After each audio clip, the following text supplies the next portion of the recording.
Hello friends, hopefully आप सभी लोग अच्छे होंगे। जो नेक्स्ट और सबसे इंपॉर्टेंट टॉपिक है, एक टूल है किसी भी मैट्रिक्स का, चाहे वो स्क्वायर हो नॉन स्क्वायर हो, उसका रैंक आप निकाल सकते हैं बहुत इजी वे में। वो क्या है? इक्लेन फॉर्म। क्या है? इक्लेन फॉर्म ऑफ अ मैट्रिक्स। किसी भी मैट्रिक्स का इक्लेन फॉर्म। अब ये क्या होता है इसको हम डिस्कस करेंगे। तो किसी भी मैट्रिक्स को इक्विवेलेंट फॉर्म में बदलने के लिए आपको एक इंपॉर्टेंट टूल है जिसको हम क्या बोलते हैं, जिसको हमें आना चाहिए, उसको हम बोलते हैं एलिमेंट्री ट्रांसफॉर्मेशंस। ठीक है ना। एलिमेंट्री ट्रांसफॉर्मेशंस दो टाइप के होते हैं। एक होता है एलिमेंट्री रो ट्रांसफॉर्मेशन और दूसरा होता है एलिमेंट्री कॉलम ट्रांसफॉर्मेशन। ठीक है ना। एलिमेंट्री रो ट्रांसफॉर्मेशन और एलिमेंट्री कॉलम ट्रांसफॉर्मेशन। अब ध्यान दीजिए, जो रो ट्रांसफॉर्मेशन होता है सेम कॉलम ट्रांसफॉर्मेशन होते हैं, रो की जगह बस कॉलम ले लेंगे। तो ये दोनों सिमिलर टाइप के होते हैं, रो और कॉलम। तो यहां पे रो के लिए हम लोग आर नोटेशन यूज करेंगे, कॉलम के लिए सी। ठीक है ना। अब मेरा सजेशन जो है कि आप रो ट्रांसफॉर्मेशन पे प्रैक्टिस करें, और अगर रो ट्रांसफॉर्मेशन आप लगा लेते हैं तो उसी तरीके से सिमिलर कॉलम ट्रांसफॉर्मेशन भी सेम उसी तरीके से होता है। तो क्या होता है देखिए यहां पे, लेट मैंने ए लिया, ये कोई भी मैट्रिक्स है फ्रेंड्स, स्क्वायर नॉन स्क्वायर, तो मैं क्या लिखूंगा? M cross N. So let this be a matrix, then following are elementary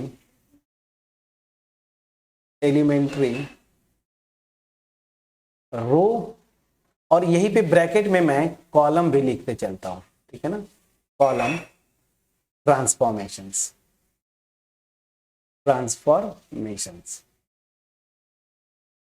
ठीक है ना। चलिए, क्या होते हैं बेसिकली? तीन एलिमेंट्री ट्रांसफॉर्मेशंस होते हैं, चाहे वो रो हो या कॉलम हो। तीन एलिमेंट्री ट्रांसफॉर्मेशंस होते हैं।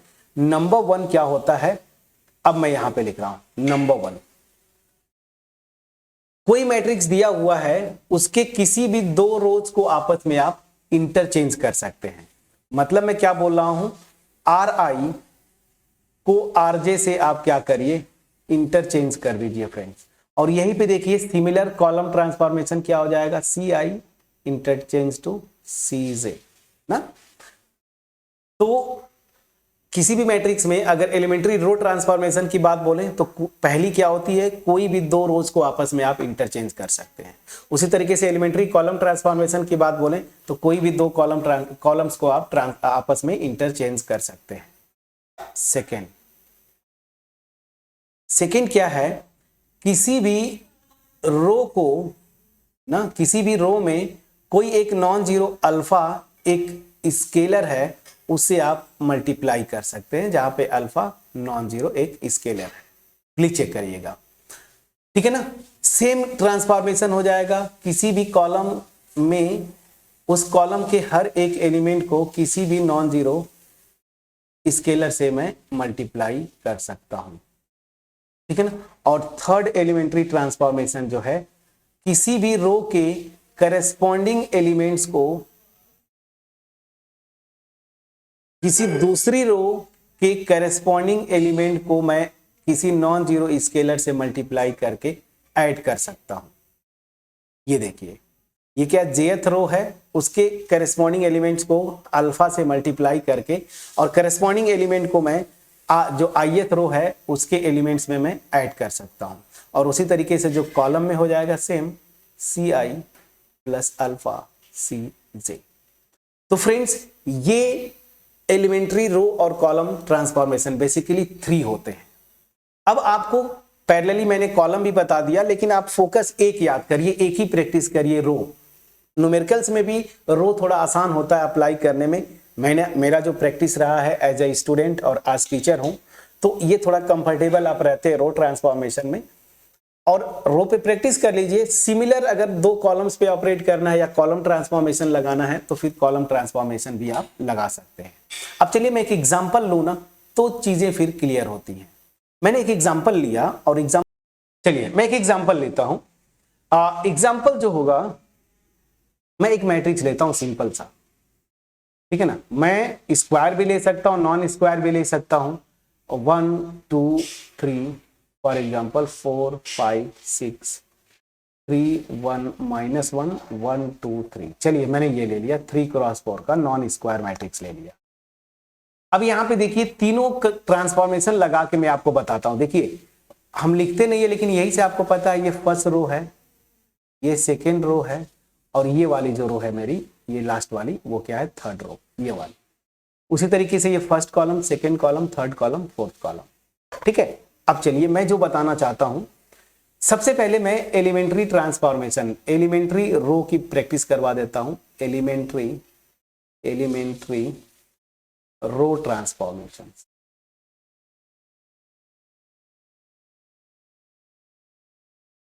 यहीं पे, और बाद में मैं क्या करूंगा, कॉलम ट्रांसफॉर्मेशन प्रैक्टिस करवा दूंगा। अब ध्यान दीजिए, यहां पे मैं पहली वाली अगर ट्रांसफॉर्मेशन की बात बोलें तो कोई भी दो रोज को आपस में इंटरचेंज कर सकते हैं। तो फॉर एग्जांपल मान लीजिए मैं R1 को R3 के साथ इंटरचेंज करता हूं, ठीक है ना। तो ये जो मैट्रिक्स है वो अगर ये ऑपरेशन लगाएंगे तो ये जो नया मैट्रिक्स बनेगी उसको ऐसे लिखते हैं, ऐसे, ये मैट्रिक्स इक्विवेलेंट टू दिस। तो क्या हो जाएगा, इसी मैट्रिक्स में देखिए दोनों दो रोज को आपस में इंटरचेंज कर रहे हैं। इस इंटरचेंज का मतलब क्या होता है कि R1 जो रो है उसके जगह पे R3 जाएगी और R3 जो है उसके जगह पे R1 जाएगा, मतलब ये दोनों आपस में इंटरचेंज हो जाएंगे। तो R1 के प्लेस पे R3 जाएगा, तो 3 1 -1 3। सेकेंड में कोई छेड़छाड़ नहीं होता, और यहां पे प्लीज चेक करिए, ये हो गया। तो R1 और R3 आपस में इंटरचेंज कर दिए। अब उसी तरीके से सेकेंड आते हैं। सेकेंड क्या है कि मैं R1 में चेंज कर रहा हूं, क्या था, अल्फा किसी स्केलर से मल्टीप्लाई कर सकते हैं, सेकेंड जो है ये, तो मैं ये चेंज कर रहा हूं।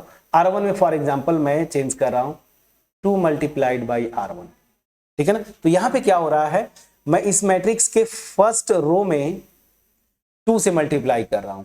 तो मैट्रिक्स का फर्स्ट रो देखिए, ये ओरिजिनल मैट्रिक्स है, 2 से करेंगे मल्टीप्लाई तो 2 4 6 2 यही आएगा।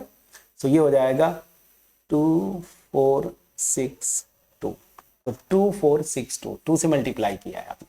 अब बाकी ये दोनों रोज जैसे हैं वैसे रहेंगी, तो 4 5 6 2, 4 5 6 2, और यहाँ पे थर्ड रो जो है मेरी कहाँ गया, 3 1 -1 3, तो 3 1 -1 3, फिर चेक करिएगा यही था, देखिए, ठीक है ना। अब समझ में आ गया। तो इसका मतलब होता है कोई दो रोज को आपस में इंटरचेंज कर दीजिए। इसका मतलब होता है किसी रो में किसी नॉन जीरो स्केलर से मल्टीप्लाई करिए, तो फर्स्ट रो में मैंने 2 से मल्टीप्लाई किया, बाकी दोनों को एज इट इज छोड़ दिया। अब मैं आता हूं तीसरा, जो तीसरा ट्रांसफॉर्मेशन है वो क्या है समझिए।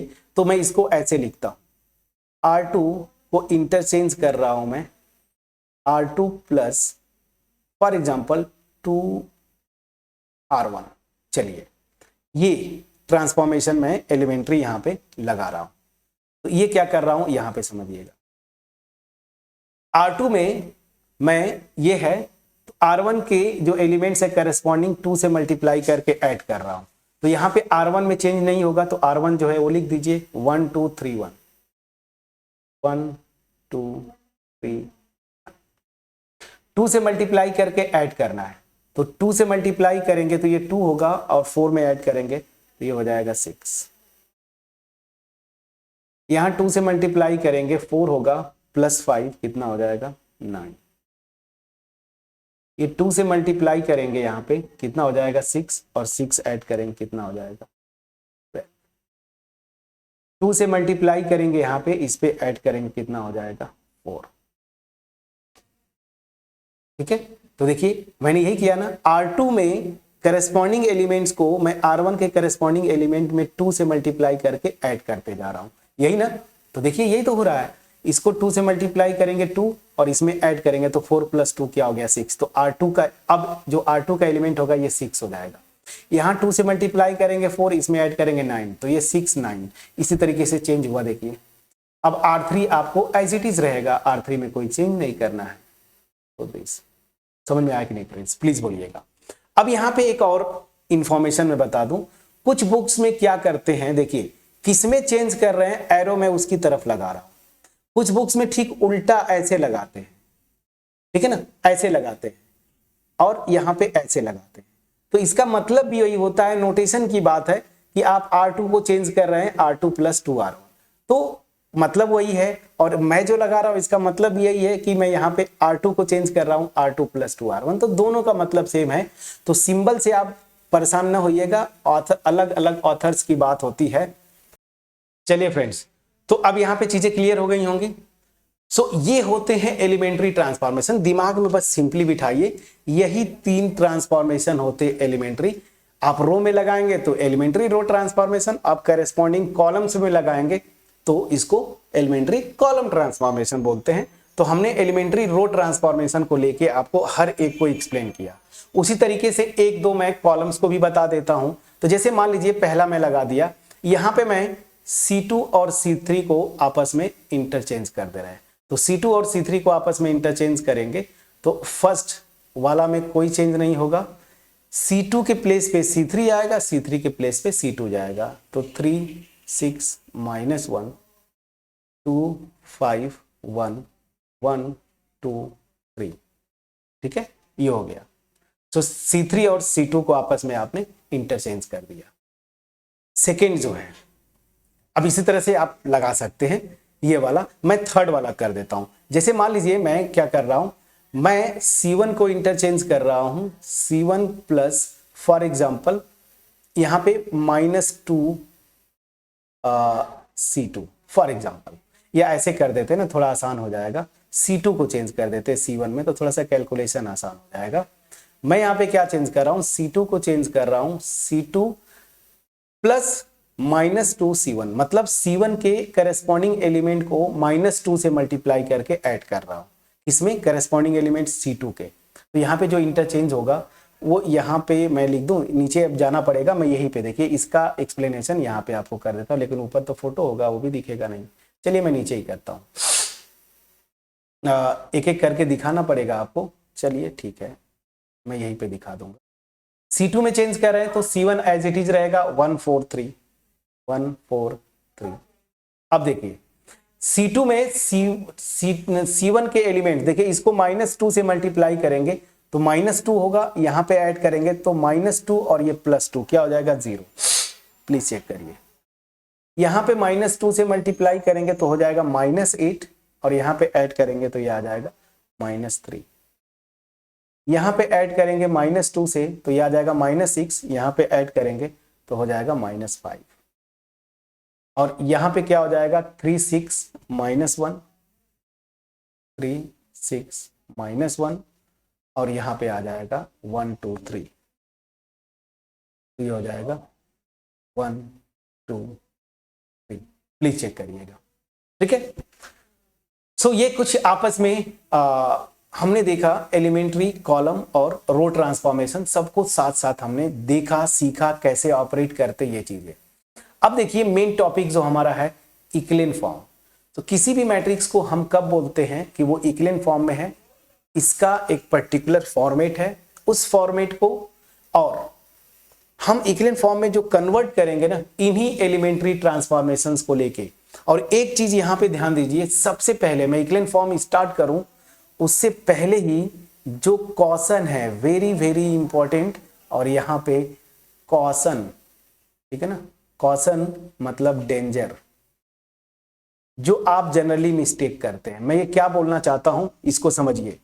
इक्लिन फॉर्म में जब कन्वर्ट करेंगे, मैं डिस्कस करूंगा नेक्स्ट वीडियो में कि इक्लिन फॉर्म में कैसे कन्वर्ट करते हैं, लेकिन एक चीज अभी से दिमाग में बिठा लीजिए, इक्लिन फॉर्म में जब आप कन्वर्ट करें किसी मैट्रिक्स को तो केवल एक एलिमेंट्री ट्रांसफॉर्मेशन यूज करें पूरे प्रोसेस में।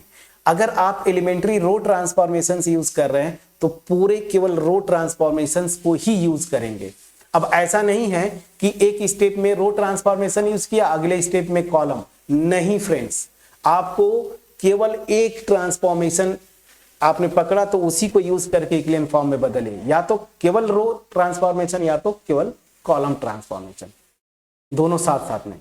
यहां पे पूरे लीनियर अलजेब्रा में आपको मैं बता रहा हूं केवल एलिमेंट्री ट्रांसफॉर्मेशन एक ही यूज करते हैं, बस एक जगह एक्सेप्शन है, जब नॉर्मल फॉर्म में बदलते हैं तो वहां पे रो और कॉलम दोनों यूज कर लेते हैं, अदरवाइज और कहीं पे भी दोनों मिक्स नहीं करते, या तो केवल रो ट्रांसफॉर्मेशन या तो केवल column transformation.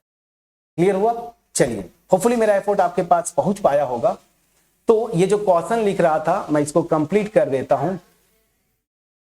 while converting a matrix in echelon form use only row, ठीक है ना, यूज ओनली, मैं और थोड़ा इजी लैंग्वेज कर देता हूं, ओनली आइदर रो और कॉलम ट्रांसफॉर्मेशन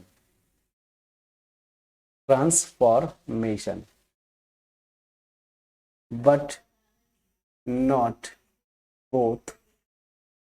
ठीक है ना, मैं जो बोला इसको समझिएगा, अगर मैं इक्विवेलेंट फॉर्म में बदलूंगा तो या तो रो ट्रांसफॉर्मेशन पूरा आखिरी तक यूज करूंगा या केवल कॉलम ट्रांसफॉर्मेशन, दोनों मिक्स नहीं करूंगा, कुछ स्टेप में रो कुछ स्टेप में कॉलम, ये कभी नहीं करना है आपको, जो स्टूडेंट जनरली गलती करते हैं।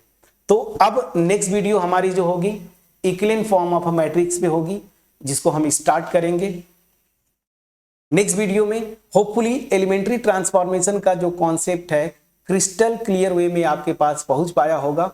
अगर फिर भी कोई डाउट है कमेंट सेक्शन में जरूर लिखिएगा, लेकिन अगर पहुंच पाया हो तो लाइक करिए वीडियो को, कमेंट सेक्शन में कमेंट के थ्रू अप्रिशिएट करिएगा। चैनल पे नए हैं सब्सक्राइब करिए, बेल आइकन को क्लिक करिए और हो सके जितना ज्यादा से ज्यादा फ्रेंड्स को आप शेयर करें।